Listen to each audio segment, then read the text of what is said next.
Nothing lasts forever. So what actually matters? Buddhist wisdom. You already know that everything ends. You've known it since you were a child. You watch things break. You watch people leave. You've buried loved ones. Or you will. Your body is aging right now, as you listen to this. The moment you're in will never come again. This isn't news. We all know it. But every once in a while, something breaks through. A loss, a diagnosis, a quiet moment when the truth just lands. And in that moment, a question rises up. If everything ends, what actually matters? This isn't pessimism. This isn't philosophical entertainment. It's maybe the most honest question a human being can ask. And here's what's interesting. The Buddha started exactly here. He saw aging, sickness, death, and he couldn't look away. He couldn't pretend. He needed to know if there was anything that doesn't fall apart, anything that can't be taken away. He found something, and that's what we're going to explore. Not answers to memorize. Just an honest look at what actually matters, and whether the answer depends on how deeply you're willing to see. Impermanence. The ground beneath everything. Let's start with something obvious. So obvious that we usually overlook it. Everything changes. You've known this your whole life. You watched your toys break. You watched your grandparents grow old. You've seen relationships begin and end, jobs come and go, seasons turn. The coffee in your hand is getting colder as you hold it. The cells in your body are dying and being replaced right now as you listen to these words. Nothing, literally nothing, stays the same. In Buddhism, there's a word for this. Anicca. It's usually translated as impermanence, but that translation can make it sound abstract, philosophical, like something you debate in a university classroom. It's not. It's the most concrete, undeniable fact of existence. The Buddha put it simply, Sabbe sankhara anicca. All conditioned phenomena are impermanent. Everything that has causes, everything that came together from various conditions, will eventually fall apart when those conditions change. This isn't Buddhist doctrine. It's just observation. Look closely at anything, your body, your thoughts, your emotions, even this present moment, and you'll see it arising, changing, and passing away. Now, the first time this really lands, not just as an idea, but as something felt, the response is often something like dread. If nothing lasts, then what's the point? Why build anything? Why love anyone? Why try at all? This is a natural response, and it's worth sitting with for a moment, because if we rush past it, we miss something important. But here's a question worth considering. What would reality actually be like if nothing ever changed? Think about it. If nothing changed, your pain would never end. That mistake you made 10 years ago, you'd be frozen in it forever. That grief you're carrying, no possibility of healing.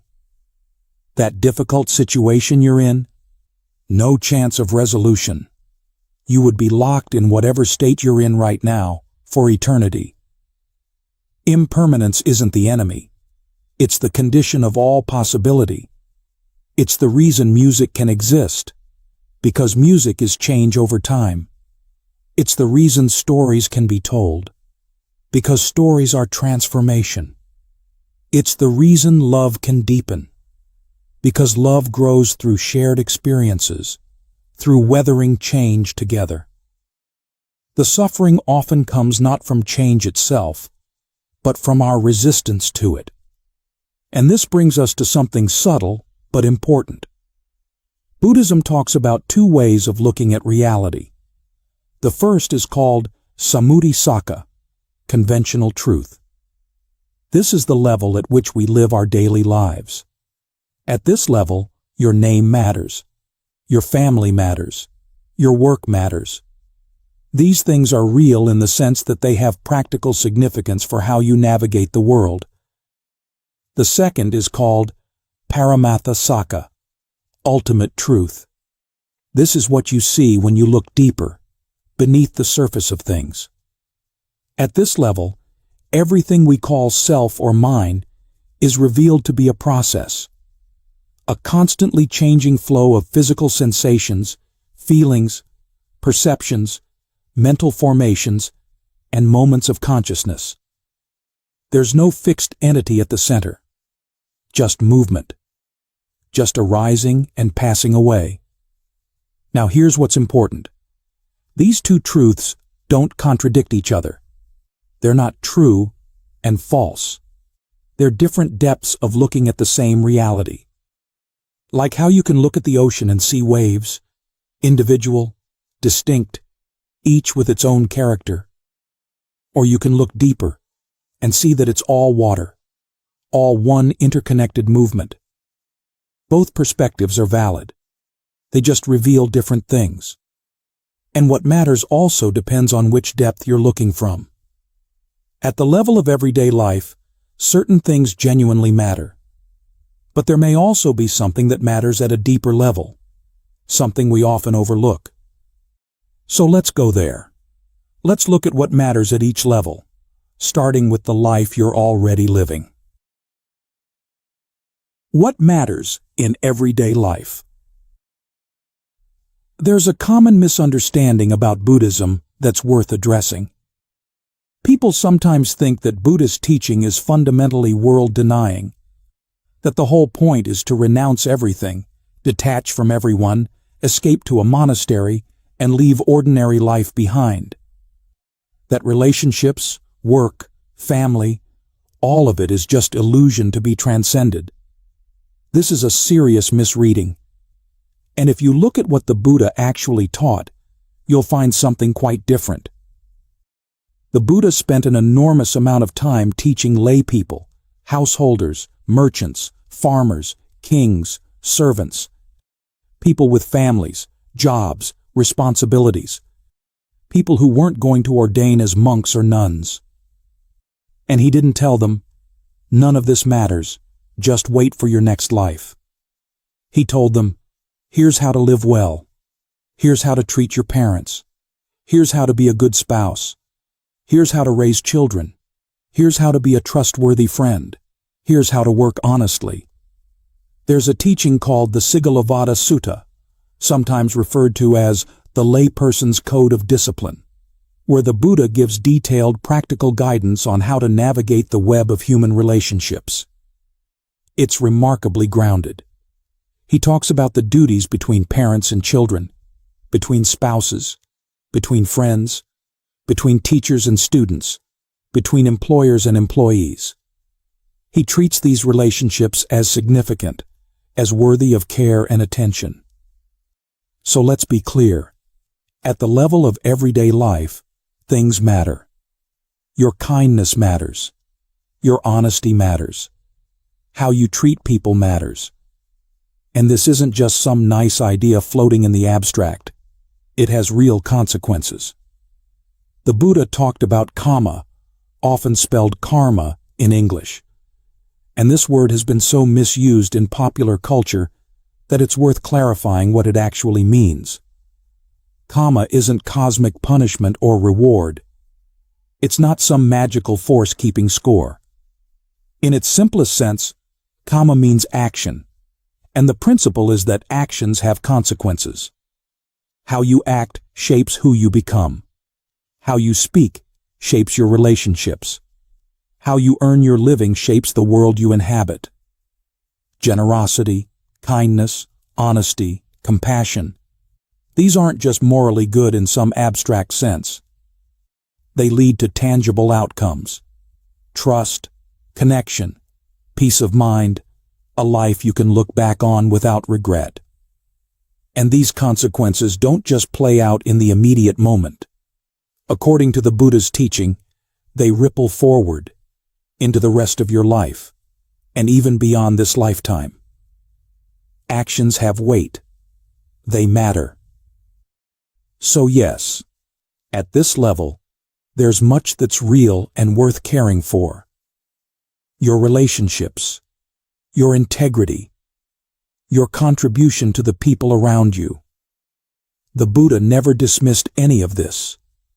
And yet, even the best life, lived with care, surrounded by love, filled with meaningful work, remains subject to change. You can do everything right and still lose what you cherish. Not because the universe is unfair, but because that's simply how conditioned things work. What comes together, comes apart. What arises, passes away. This isn't meant to be depressing.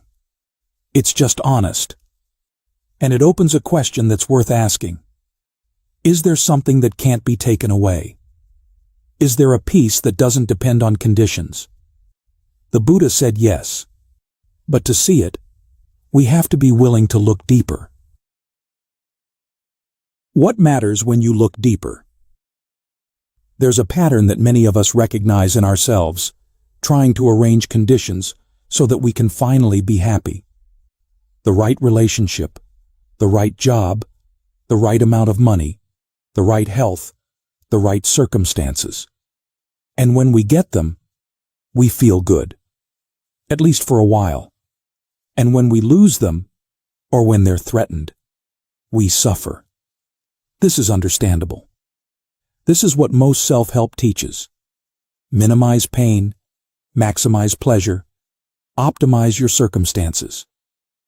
But the Buddha pointed to something more radical. He wasn't just offering tips for a better life. He was asking a deeper question. Is there a happiness that doesn't depend on conditions at all? His teaching can be summarized in one line, a line he repeated throughout his life. Both formerly and now, I teach only suffering and the cessation of suffering.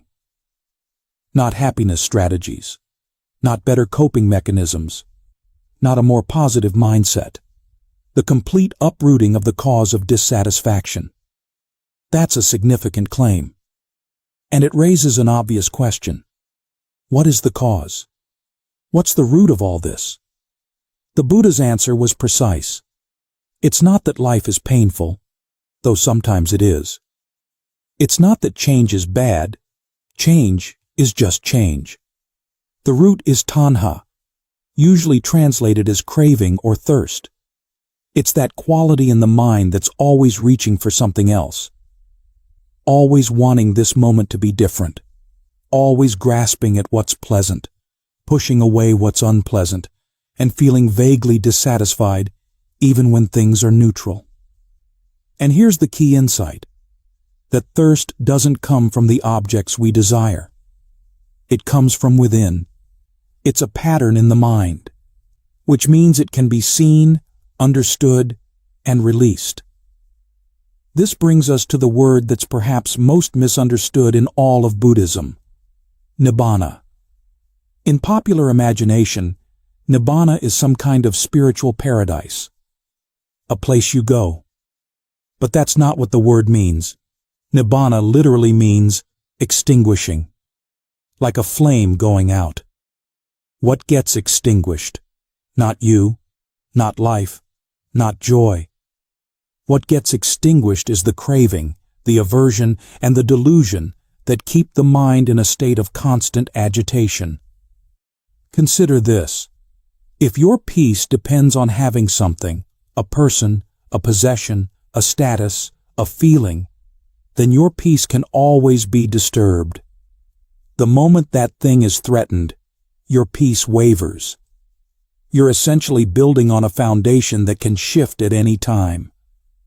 Nibbana is peace that doesn't depend on having anything at all, not because you've become numb or indifferent, but because the compulsion to grasp has fallen away. You can still enjoy things. You can still love. You can still engage fully with life. But you're not imprisoned by the need for things to be a certain way. Why does this matter more than anything else? Not because everyday life is worthless. We've already established that it's not. But because this is the only thing that can't be taken from you. Your health can fail. Your loved ones can pass away. Your wealth can disappear. Your reputation can change. Everything conditioned is subject to change. But liberation, once realized, is irreversible. It's not a possession that can be lost. It's a seeing through, a release, a freedom that doesn't depend on conditions. The Buddha called Nibbana the highest happiness, Paramam Sukham, not because it feels more intense than other pleasures, but because it's the only happiness that doesn't come with a hidden expiration date. This might sound impossibly distant, something for monks in caves, not for ordinary people with jobs and families and responsibilities. But here's what the Buddha actually taught. This freedom is available to anyone who's willing to walk the path. And the path doesn't require you to leave your life. It requires you to transform how you live it. A path you can walk without leaving your life.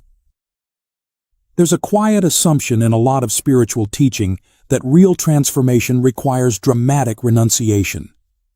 Quit your job. Leave your family. Move to an ashram. Shave your head.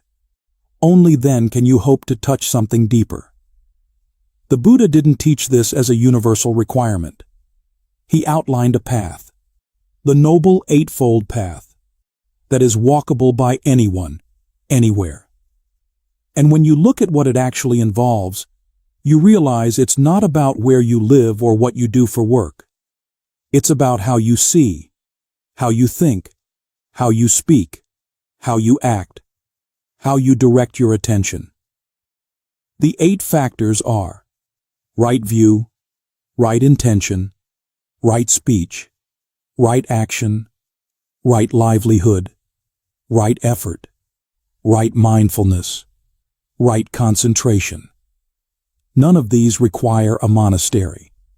All of them can be practiced while raising children, while working a job, while living in a city, while navigating relationships. And this isn't just theoretical. The Buddha explicitly acknowledged that lay people living ordinary lives in the world, could realize the deepest truths. The householder Sita was declared the foremost male lay disciple in teaching the Dhamma. Kujuttara, a palace servant, is traditionally said to have attained stream entry, the first stage of awakening, while still working in the royal court. King Bimbisara is traditionally regarded as a noble lay disciple who realized the Dhamma while carrying out his responsibilities. Liberation within a single lifetime isn't reserved for renunciants. It's available to anyone who walks the path with sincerity and consistency. So how do these 8 factors actually work together in daily life? Think of them not as a checklist you complete in sequence, but as 8 spokes of a wheel. All of them support each other. All of them turn together. Right view and right intention are about how you see the world and what you're aiming for. This is the compass. When you begin to understand the nature of suffering and the possibility of freedom, your intentions naturally start to align with that understanding. The orientation begins to shift, from accumulating to releasing, from grasping to understanding. This shift doesn't require any external change. It happens in the mind. Right speech, right action, and right livelihood are about how you actually show up in the world. Not harming, not deceiving, not earning your living in ways that cause suffering to yourself or others. This is where the path touches your everyday life most directly. You can practice this as a parent, as a professional, as a friend, as a neighbor. It doesn't require a special environment. It requires honesty and care. Right effort, right mindfulness, and right concentration are about training the mind.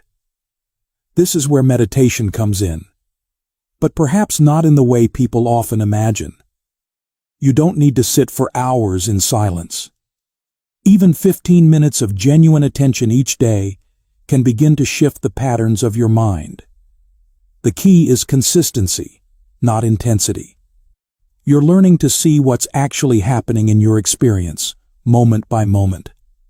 The arising and passing of sensations, feelings, thoughts. You're learning to be less automatically pushed around by craving and aversion. And here's something beautiful about this path. These factors strengthen each other. Living ethically creates the mental stability that makes meditation possible. Meditation creates the clarity that allows you to see reality more clearly. Seeing reality more clearly naturally leads to more ethical living. It's not a ladder you climb once and then you're done. It's a spiral that deepens over time. The most important thing about this path is this. You don't need to be perfect to benefit from it. You don't need to have some dramatic spiritual experience. Every step brings benefit. Not just at the end, but right now, in this life. You don't need to renounce everything. You need to change your relationship to everything. Love without clutching so tightly. Work without being enslaved by outcomes. Enjoy life while knowing that it's not the whole story. Each moment you notice craving arising, and you let it pass instead of acting on it. That's practice. Each time you speak with kindness when you could have been harsh, that's the path. Each breath you observe with full attention, that's a step toward freedom. You don't need to wait for some future enlightenment to experience less suffering. The path is the goal. Walking is arriving. So we return to the question we started with. If everything ends, what actually matters? Perhaps it's this: to love what's here without demanding it stay forever. To care for what's in front of you without losing yourself when it changes. To walk through this impermanent world with a heart that's learning, slowly, to let go. Not letting go of life, letting go of the struggle against life. The Buddha's last words, according to tradition, were an invitation. All conditioned things are subject to decay. Strive on with diligence. Not a command, an invitation. The path is here. The door is open. What you do next is up to you.